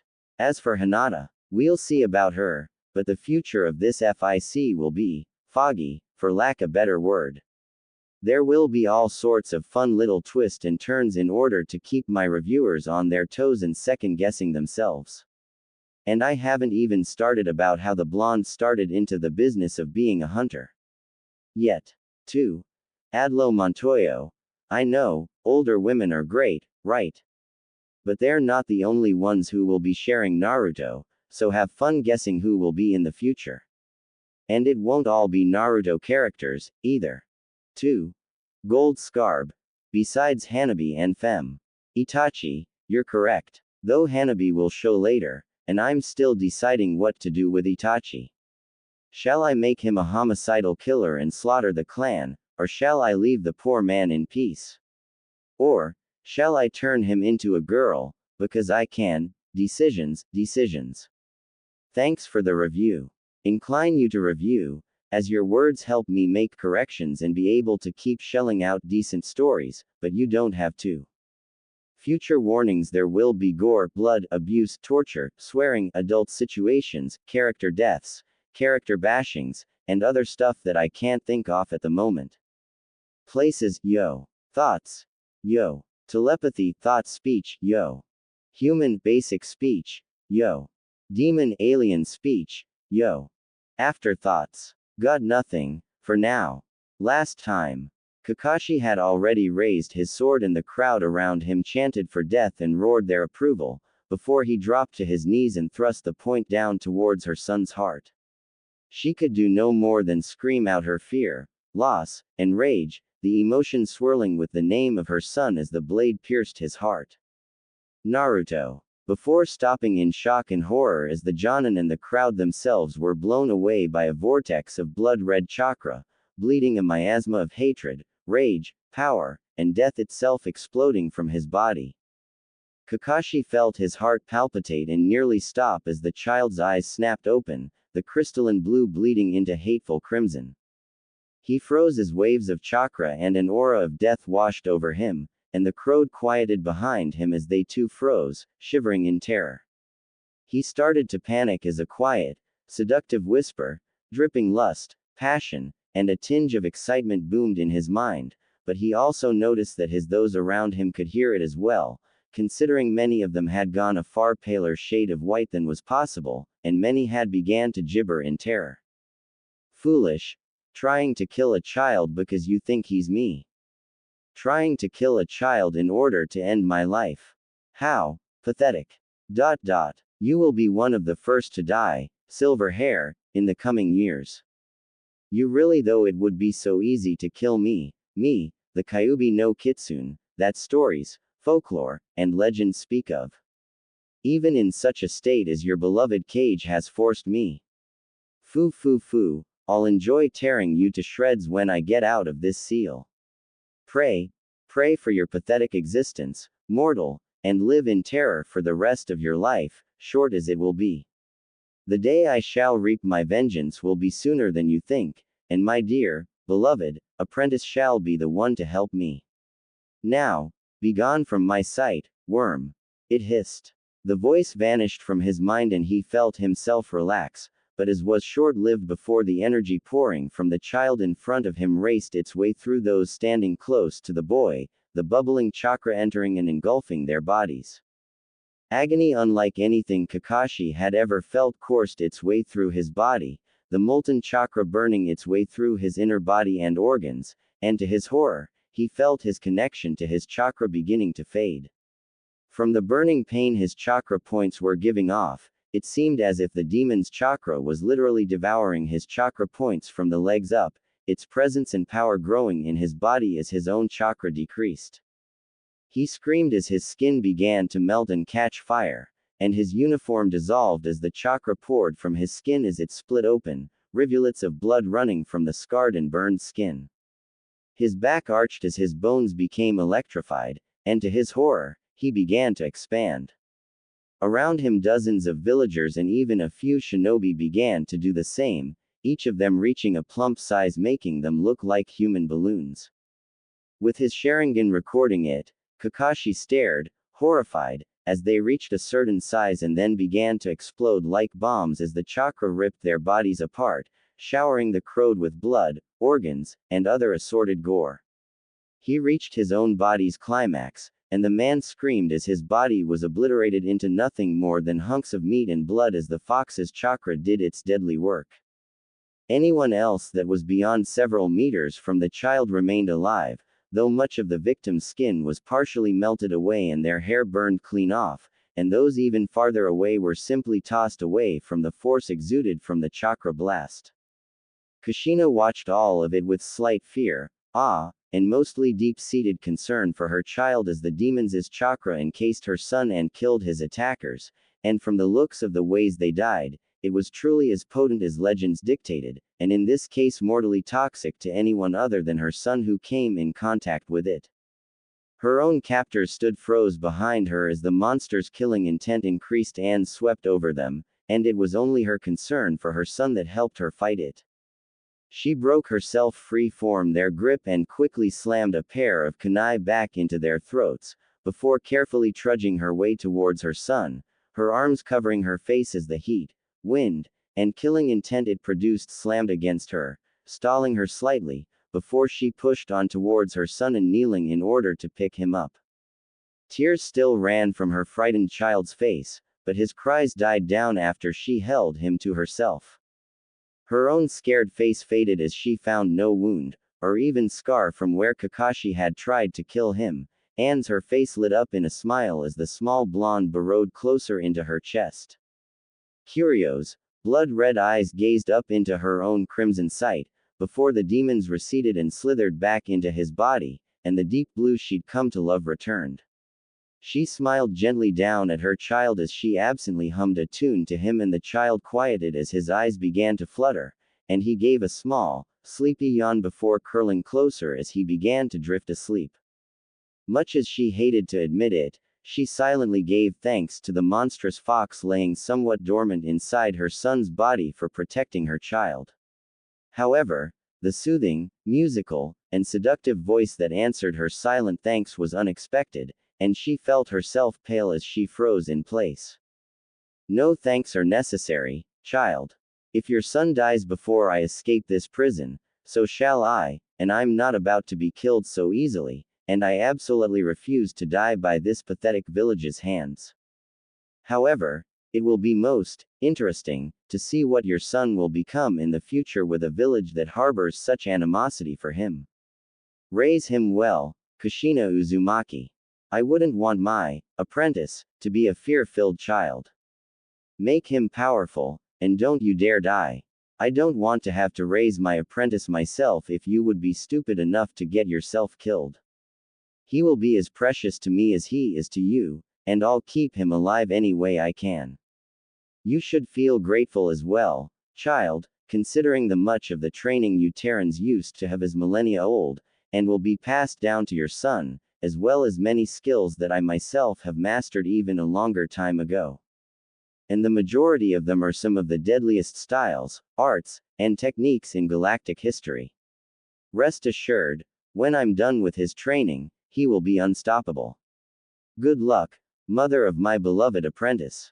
The seductive and most definitely female voice trailed away from her mind, and she felt something, almost like a slight pressure leave her mind with the voice. She felt her knees give out and fell back onto her butt, as a shocked look gracing her face as she stared blankly forward, beginning to process the message the fox, or vixen, in this case had given her. She continued in her stupor as the Sandame and the others made their way towards her. She jumped slightly as the elderly man coughed, and set her sights on the few friends she seemed to have left in the village. The man's armored form was covered in blood, and so was Tsunade. Beside her stood Shizune, her arms caked in blood but little of it stained her outfit, and a few squads of medical ninja behind her ran quickly from person to person, their hands glowing with green healing chakra. Kushina felt herself sigh in relief as Yugo began to limp her way towards her, holding her bleeding left arm while still clutching her sword, and a haggard, but smiling face grinning at her. Motoko and several of her clan members approached, their armor and swords stained with blood, while Motoko's equipment was nearly pristine, save her blade that was dyed red with blood. She was highly relieved to see her all right. Sume Inuzuka walked with a limp, and her canine partner trudged alongside her, his fur matted with blood, both his enemies and some of his own. Kushina blinked in shock as the image of a dozen Hyuga and Hiyashi himself watching the crowd around them, their Byakugans activated and scanning everyone, while his brother Hazashi stood beside him. The Nara, Yamanaka, and Akamichi clans head were present along with several members of their families, and while they stood watch, many of them gazed back at her son in fear and apprehension, but at least they tolerated and didn't come after her child. Maeda Guy, bless the man, had also showed, and despite the blood covering his spandex and the frown on his face, he held a bright look in his eye towards that of her son. Over her right stood the head of INT Division, Morino Ibiki, as well as a pair of young Chunin, Enko Mitarashi and Kurenai Yuhi. Kurenai was fast becoming one of Konoha's premier genjutsu experts, but was also branching out into assassination skills, as she didn't want to rely on just one shinobi art. After all, who in their right mind would only specialize in illusions and then let their other skill degrade and never improve? Anko was also advancing quickly through the ranks, excelling in ninjutsu and assassination techniques, as well as being the only one in the village to hold the snake summoning contract after her mentor Orochimaru betrayed the village for his own ends, after being found out using the residents and many shinobi as test subjects for his experiments. However, the poor girl had been ignored and ostracized because of having him as a sensei, as well as harboring a curse seal mark that he had experimented with. While the council, mostly the civilians, had been in an uproar and wanted her confined as a security risk, they were quickly stamped out by the Sandaime and she was allowed continued service as a shinobi, as well as any incidents against her when she was a genin being heavily dealt with by the Sandaime, leaving her in some peace, though it was an isolated one. Both of them were orphans, Anko having been found outside of Konoha by Orochimaru when she was only a few years old, and Kurenai's family had all died when she was very young, but she was able to live on her own comfortably because of the modest reserves the clan had built up before they died off and left her alone. Kushina observed the two carefully, before slowly getting to her feet and making her way towards to the two of them, her son rocking slightly in her arms. She didn't want him to have only herself as one who cared for him, and the two of them, if the idea quickly growing in her mind had merit, would make great friends to her son, as well as idols to look up to. And with their own situations of isolation, they should be able to help each other cope with it. She was looking forward to the days to come. 5 years later, Uzumaki compound. An irate, frizzy-haired Kushina awoke with a loud yawn as her alarm went off, and she groped blindly with half-open eyes for the switch, creating several dents in her already damaged dresser before they smashed down on the clock, slipping off it and towards the edge of her bed. Blurry eyes blinked sleepily as her arms came over her head and her shoulders cracked as she stretched, and her neck cricked several times as she moved it side to side, before her arms come to rest at her lap. She sighed lightly, before clearer eyes turned towards her son. He'd grow well these several years, becoming slightly taller than those around his age. His ears and tail had lengthened from the puffy balls of fuzz they used to be, while the rest of his features remained the same, his canines lengthening and adding a smaller, additional pair underneath from his lower jaw after the rest of his teeth had come in. His teething phase had been absolute hell on the furniture and anything he gotten his fangs into. Much of his baby fat was gone from his body, and while he remained cute, there was a small hint of maturity to his form now. Slight muscle ran the course of his body, and while giving him a flat stomach and defined chest, arms, and legs, her son had better, softer skin than she did. And it was only her knowledge that while the Kyuubi seemed to be unable to communicate with her son, it was steadily and quietly improving his body into a state that would be to his advantage for the future.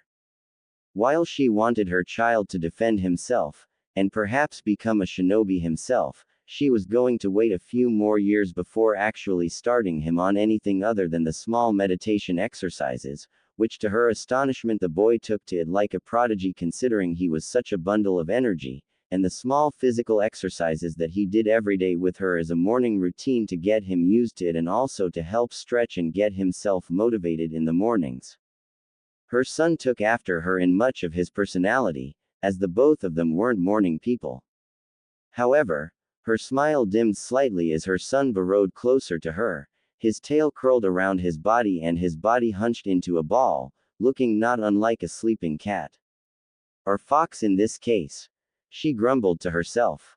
Her son rarely slept in his own room, opting to sleep with her or with the others because of the nightmares he had during the night. His dreams all started out as nightmares, and from what he had described them to her, they were disturbing. Massive armies lost in rays of light, ships that flew destroyed by those same lights. A woman with red hair and eyes swinging two beams of light that cut down all who stood in her path, while another nightmare showed her tearing apart an entire army of steel-clad samurai with her bare hands, their blood staining her body and laughing face. She didn't know what they meant, but it seemed that he may be unconsciously watching the memories of the one inside of himself, though what the kitsune could be dreaming about scared her. However, she was at least happy that his nightmares never resulted from the actions of the village against her son. Much as she hated it, she couldn't always be with her son, as she was still a shinobi of the village, after being called back into service after the Kyuubi's rampage had decimated over 85% of their forces. She hated it and had initially refused, but had been pressured into it with a deal by the Sandaime for her services, and it was only the increased benefits it gave her child that she accepted in the first place.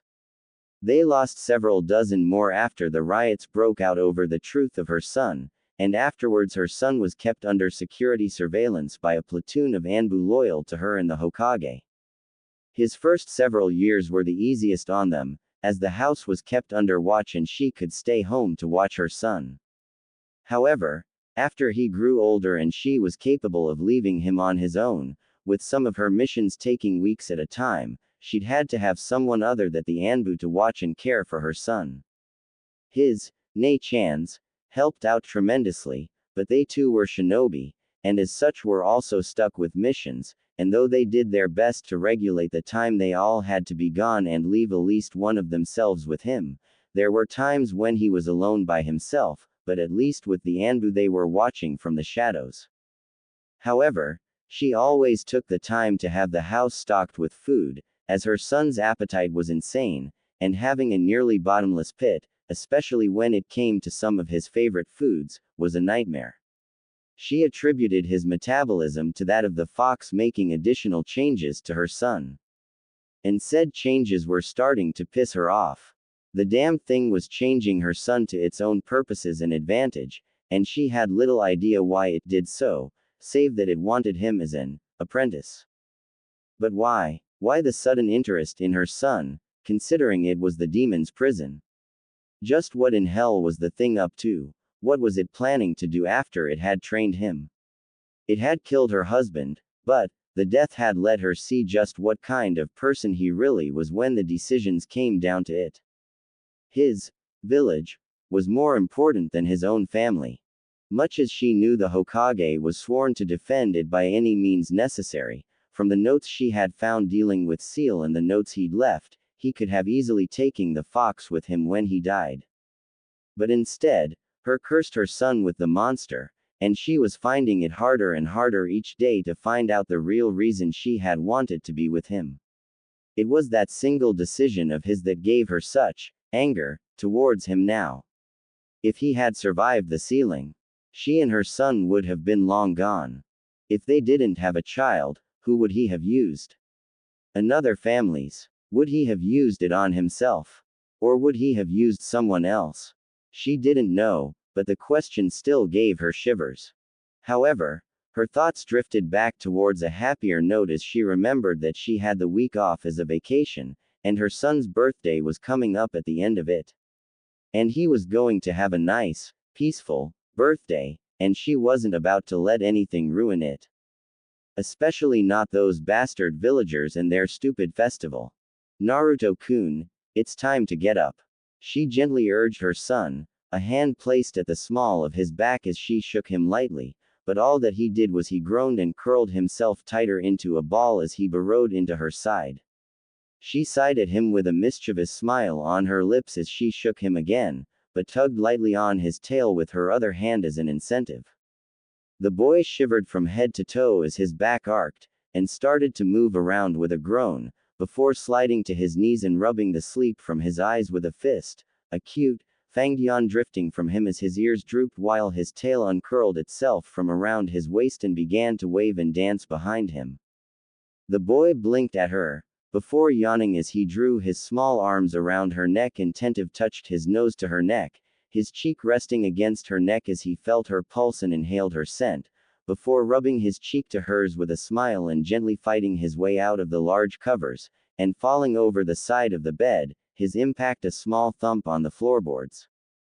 Kushina laughed as his head popped up from over the end of it, his ears twitching as they swiveled towards her voice, before he stumbled to his feet as he waved lightly to her, before dropping to his hands and setting his feet behind him, and he began doing push-ups, his small, quiet voice counting them off as she watched.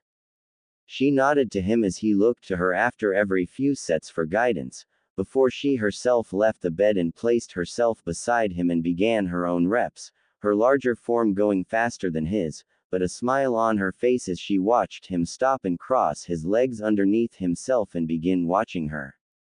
She was into the several hundreds before stopping, and smiled lightly as her son sat himself over her back, his legs dangling over her left side, and she switched so only her right hand's pointer finger was set into the floor, and begin her one-fingered push-ups with added weight, her smile growing as her son giggled over top herself as her muscles moved and contorted below his legs as they swung slightly to and for.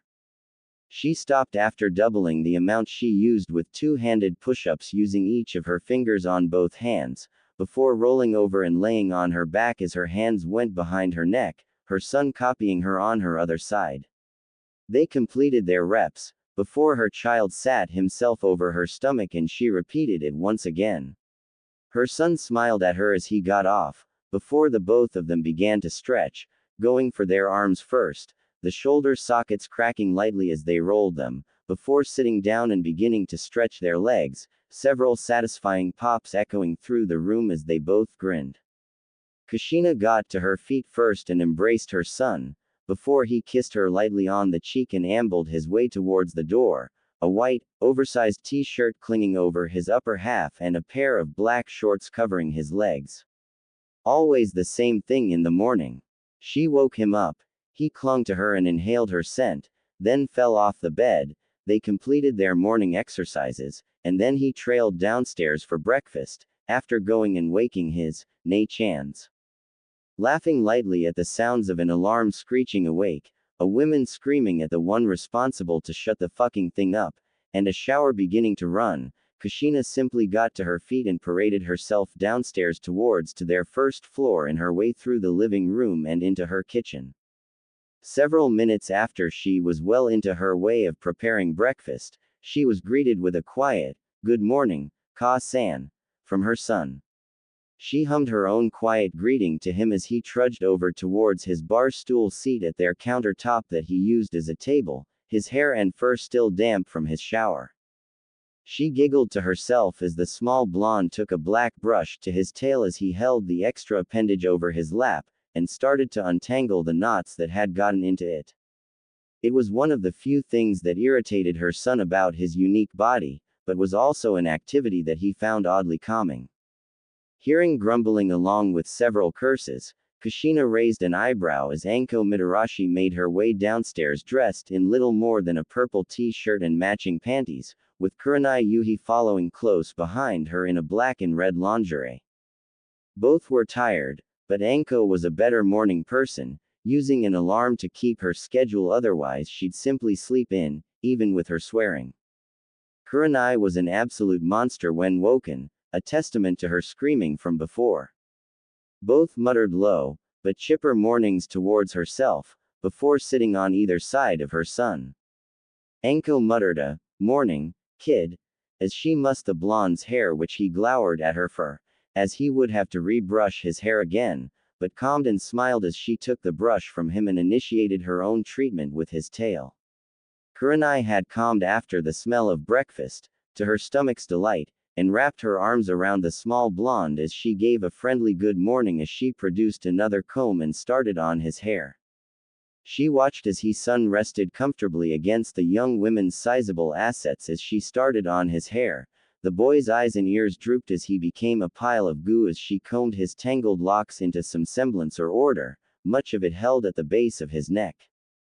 Both of the young women found the daily activity they had tasked themselves with as relaxing and refreshing, and her son simply basked in the affections his sisters showered him with. They lived with the two of them since a few days after he was born, and they had immediately taken to her child like their own little brother, much to her delight. Kushina dropped her musings as she finished breakfast, placing plates of grilled fish, steam-wafting rice, and freshly cut fruit for them, before she sat herself in front of her son and started her own meal, chopsticks in hand as the other three devoured their plates. She watched their interactions as they conversed quietly to one another, but stopped as she cleared her throat and got their attention. Kurenai-chan, Anko-chan. She called, "Can I ask you for a favor?" The two elder teens sat up and looked to her as they listened, and she took their attention as a yes.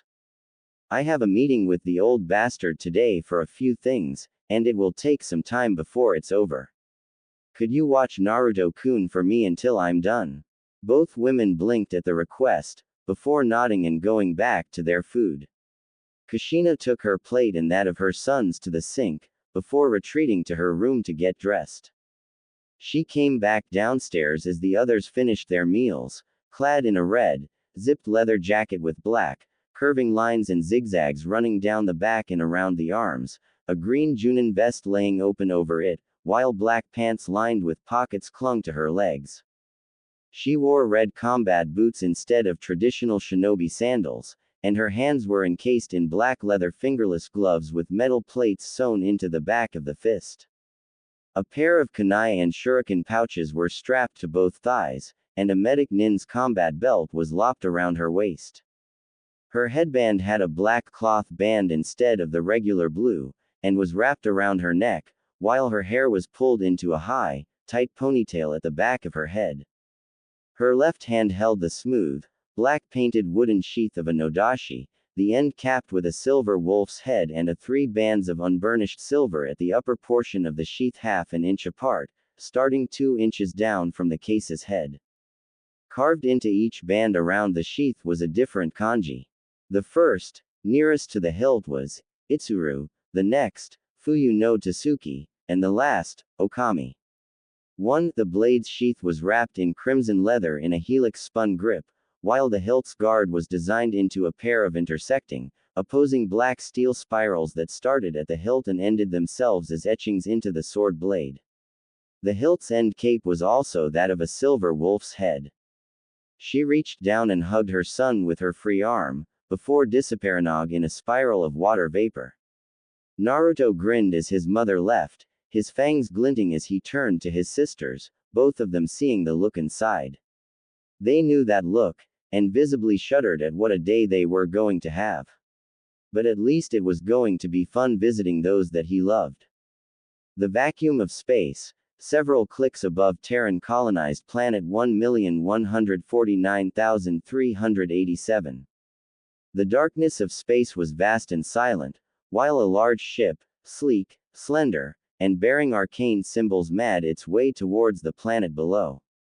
Its engines fluctuated with bluish-white glowing propulsion before becoming silent, the ship's hull glowing slightly as it broke through the planet's atmosphere, before it began to flicker, its hull shimmering as it gradually cloaked itself, becoming invisible to both the eye and most advanced tracking sensors and equipment, while several sleek pods descended ahead of it as it followed them. It had been nearly a century since they had last been to this planet, and the ship's crew members, its clan, grew excited. Their young, unblooded offspring would begin their blood rites of ascension.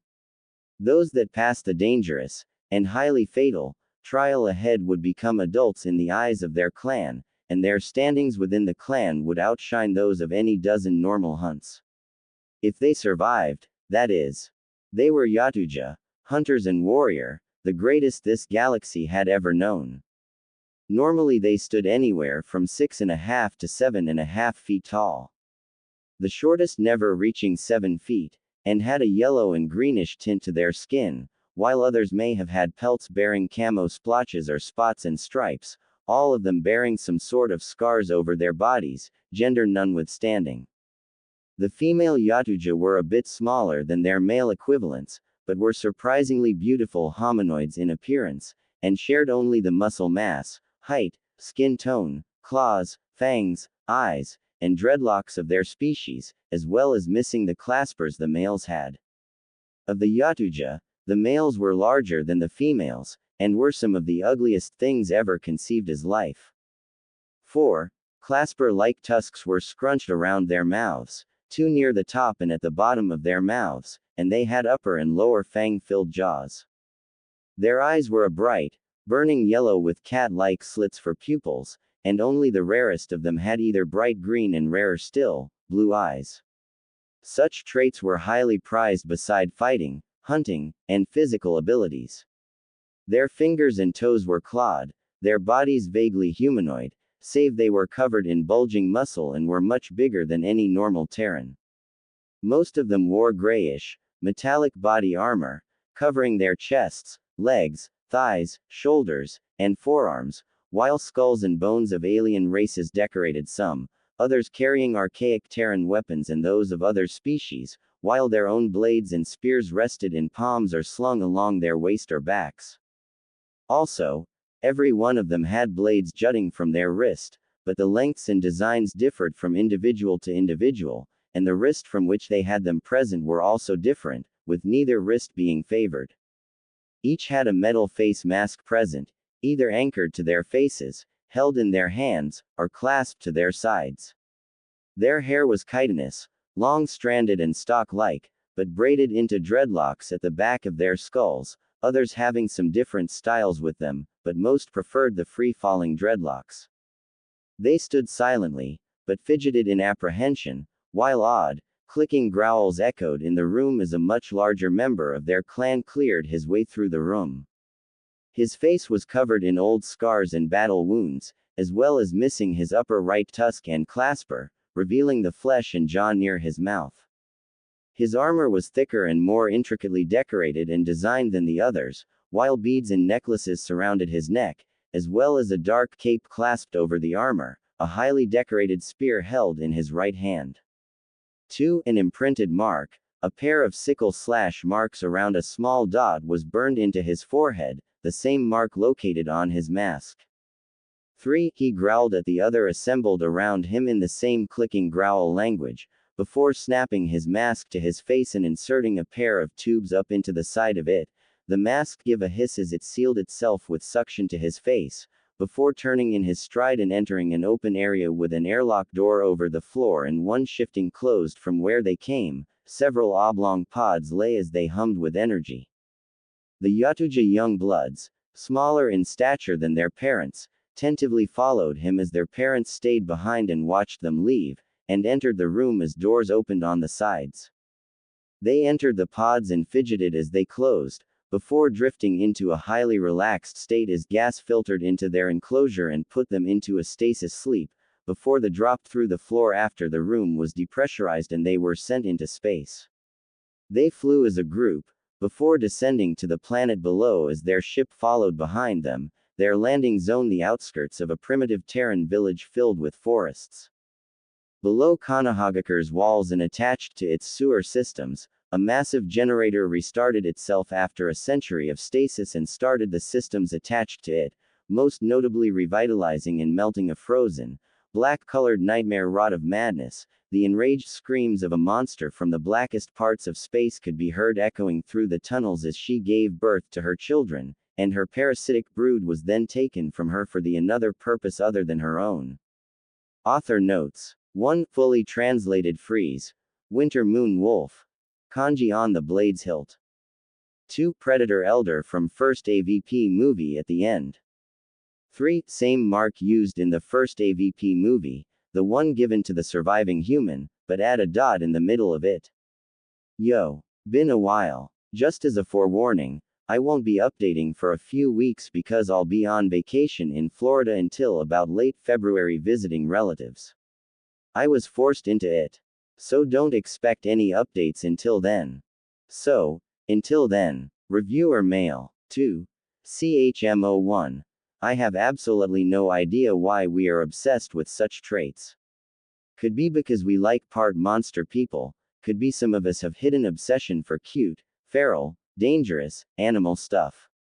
Or it also could be just because it looks cool when you visualize it in your mind. I guess the reason would really depend on the author. I think. 2. Ambrian 2001. Thanks, and yes, I have seen such things occur in stories, but, worry not, Kushina is going to be sticking with Naruto for a long, long time. A few millennia is only the short end of the stick for them. 2. Evil sheeplord that says moo, thanks. I figured I would make an evil, Badass female Kyuubi for this FIC instead of the normal addicted to Naruto ones of my other fics, well, not yet, at least. Her personality shall remain the same, with only a few tweaks. And what better weapons to add than those of one of the most badass anime chicks on the market. And said chick's attitude is oh so deliciously awesome, too. So far, you're the only one who was thinking about who uses them.